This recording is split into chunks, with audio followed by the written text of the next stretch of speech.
former U.S. President Barack Obama returned to the national stage to boost his longtime Democratic ally Kamala Harris in her 11th hour presidential bid against Republican Donald Trump.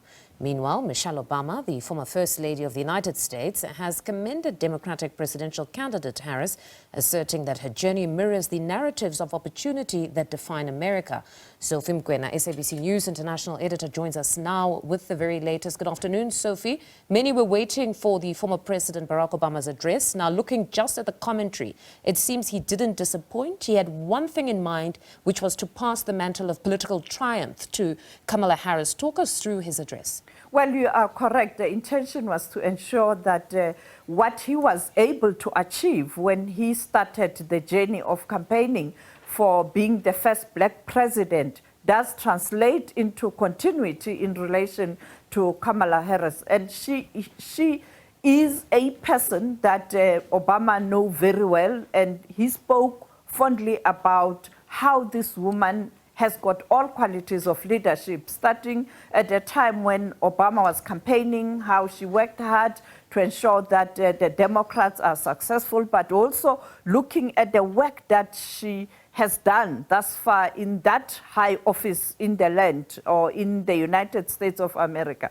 And his speech didn't disappoint because he also weighed in, taking Donald Trump head on. You know that as an orator, he was able to communicate the message to remind the Americans who Donald Trump is. When you look at what transpired during his tenure, both in the United States of America and at the global stage in relation to foreign policy.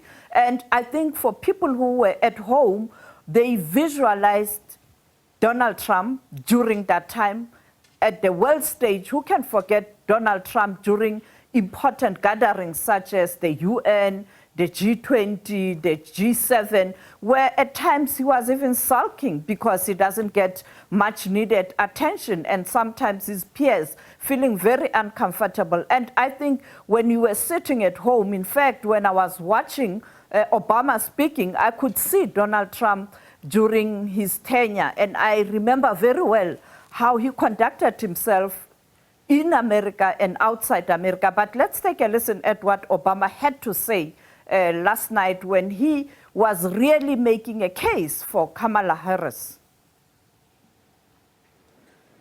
We shouldn't be the world's policeman, and we can't eradicate every cruelty and injustice in the world. But America can be and must be a force for good. Discouraging conflict, fighting disease, promoting human rights, protecting the planet from climate change, defending freedom, brokering peace. That's what Kamala Harris believes, and so do most Americans. If we work like we've never worked before, if we hold firm to our convictions, we will elect Kamala Harris as the next President of the United States, and Tim Walz as the next Vice President of the United States.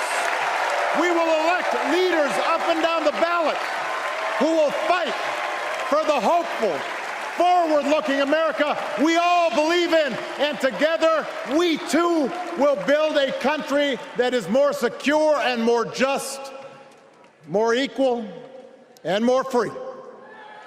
So let's get to work. God bless you, and God bless the United States of America.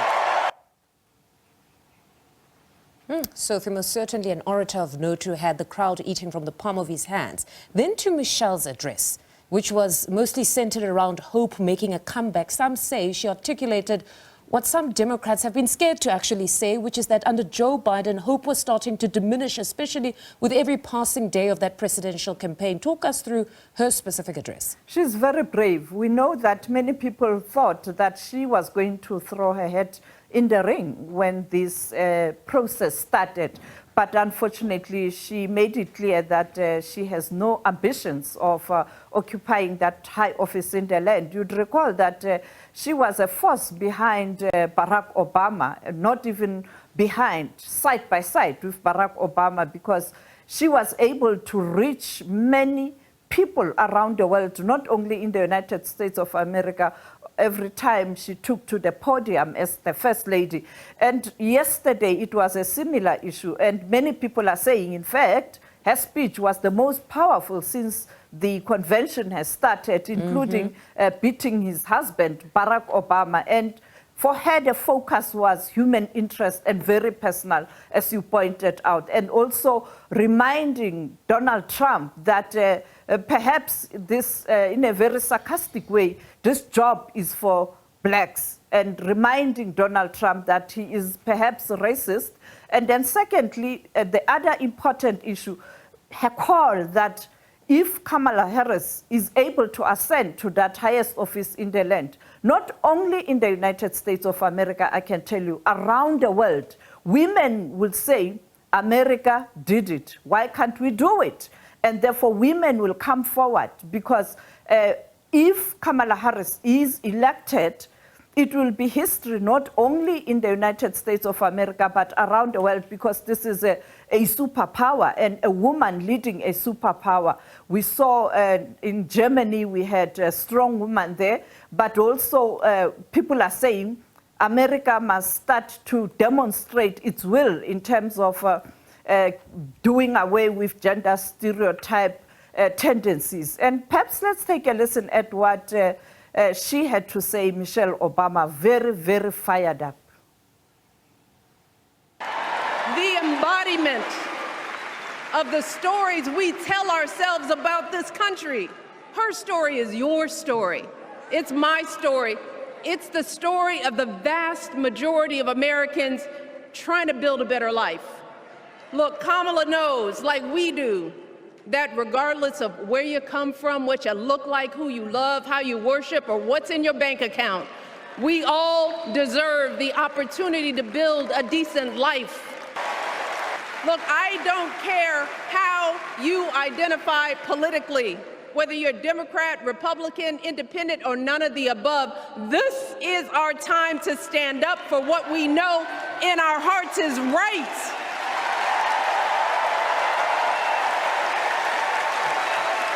So, if they lie about her, and they will, we've got to do something. If we see a bad poll, and we will, we got to put down that phone and do something. If we start feeling tired, if we start feeling that dread creeping back in, we got to pick ourselves up, throw water on our face, and what? America, hope is making a comeback.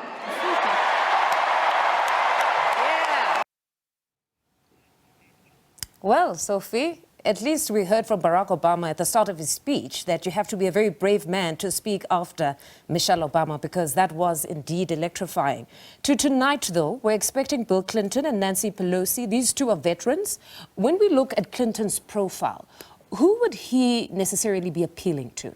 I think he will be appealing to the liberals and also the veterans of the Democrats. You know, they must come out in their numbers to go and vote, because you'll have a situation where some of the Democrats, I mean, America, it's America, racism, sexism, all over the world, women do have to deal with such issues. And I think former President Bill Clinton will be appealing to that constituency, but also reminds the constituency or America where this country comes from, what they have done previously to be the so-called the #1 country in the world. As you know, people say that with Nancy Pelosi, again, the same message, and also perhaps looking at the history politically of this country as someone who has been in the Congress for quite a long time. And therefore, I think it was strategic. I don't want to speculate, but I think those liberals and those conservatives,